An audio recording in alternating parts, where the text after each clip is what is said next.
Good morning, happy Tuesday, January 26th. I hope everyone is doing well today. I wanted to provide you with an economic stimulus update as to the debate that is going on currently in Washington, at least that has started on Sunday evening, debating over whether there should be more stimulus given and should it be targeted directly to certain areas, certain sectors of our economy, certain individual groups in our economy, or should it be given to the mass population? Now, this comes on the heels of the first variant of the Brazilian the Brazilian variant of COVID-19 being confirmed in Minnesota as of last night. In addition to the traces are the new variants that we're seeing in Africa of COVID-19. Stay tuned, we're going to talk about all that coming up next.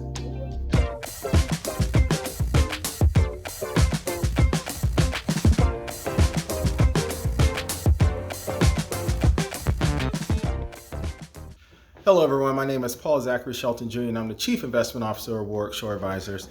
We are a wealth and investment management firm located in Orlando, Florida with clients all across the United States. If this is your first time coming to my channel or seeing one of my videos, I ask that you please hit the subscribe button.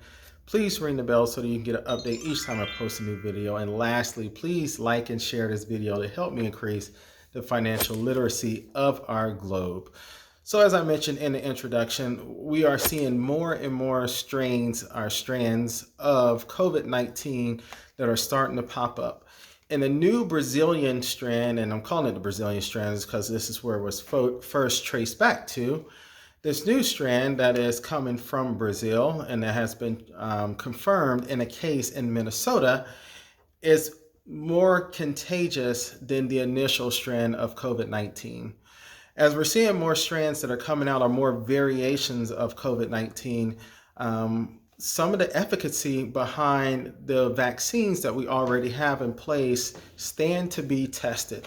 And as the efficacy and as the vaccines that we have in place possibly may not be sufficient to handle the new variations of COVID-19, the question is posed as what will happen if the U.S. economy has to be shut down again, or if the global economy has to be shut down again.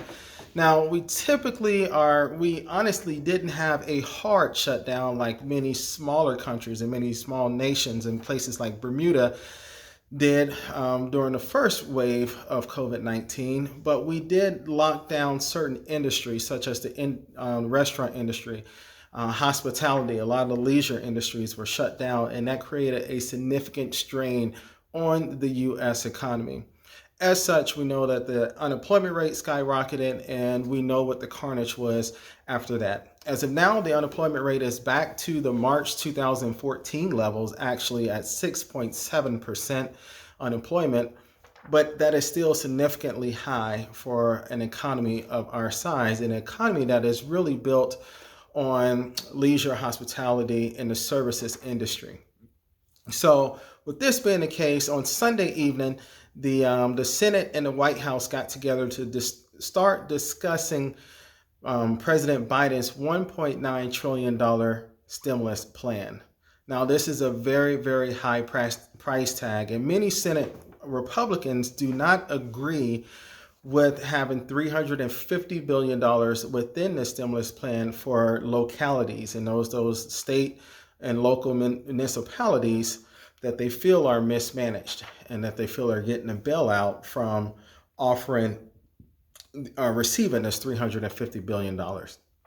In many of the states that are quote unquote mismanaged, there is a higher level of unemployment or a higher level of homelessness in that area. So there is a greater need for some subsistence that is being provided by many of those states. There are states and localities everywhere, all across the country, that are wasting money. There are a lot of organizations that are wasting money, and it doesn't have to just be the cities, the counties. It can go all the way down to the expressway authorities that are spending money frivolously and are not keeping track of what they're doing. So there is a lot of fluff in the system, but where we are right now, there is a significant need for economic stimulus. We still have an I shouldn't say extremely high, but we still have a large amount of people that are going to be permanently unemployed. That is roughly 10 million people in this country that are going to be permanently unemployed that will not get called back to their employer.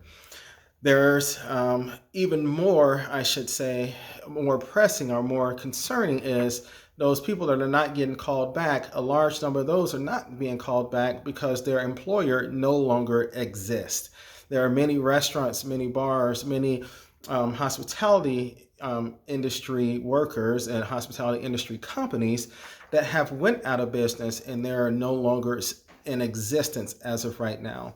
This is going to really change the landscape of our economy going forward. So I want to pose a question to everyone this morning and get your feedback about it. Senate Republicans do not want to provide $350 billion for the local municipalities. They really want to trim down this stimulus plan, although they are in favor of providing more stimulus. They really want to narrow it down, and they want to narrow down the direct payments that are going to individuals and make sure that only individuals that truly need it are receiving direct payments. There's a fine line in defining who really needs it versus who should receive it. There could be people that are living in certain municipalities or certain areas in our country where receiving an extra $1,400 would be a very, very good thing. For some people, an extra $1,400 would not be enough to even cover rent and groceries for the next month. So it's going to be very, very hard to define who needs it and who deserves to get it going forward. So I want to pose this question to everyone out there. Let me know, give me your thoughts, leave your comments below. Should the next stimulus plan or this third stimulus check that's coming out to everyone, should it be a mass check like it was before to go to everyone that received it, or should it really be based on certain qualifying situations, such as someone has lost their job or were unemployed for more than 30 days? I believe there was another thought process that was floated around as well, that if someone lost their job and was unemployed for more than 3 months, then they should only qualify for the economic stimulus, which is absurd, because if you lost your job and have been off work for more than 3 months, it's very possible that you're in a very, very hard situation. So you definitely need it. But also, if you lost your job and you were unemployed for, let's say, not 3 months, but you were unemployed for 10 weeks, which is just less than 3 months, what says that that person doesn't need the economic stimulus versus someone that was unemployed for an additional 2 weeks? So please leave your thoughts. Please leave your comments below. If this is your first time coming to my channel, I ask that you please hit the subscribe button. Please ring the bell so that you can get an update each time I post a new video. And lastly, please like and share this video to help me increase the financial literacy of our globe. Thank you so much and have a great day.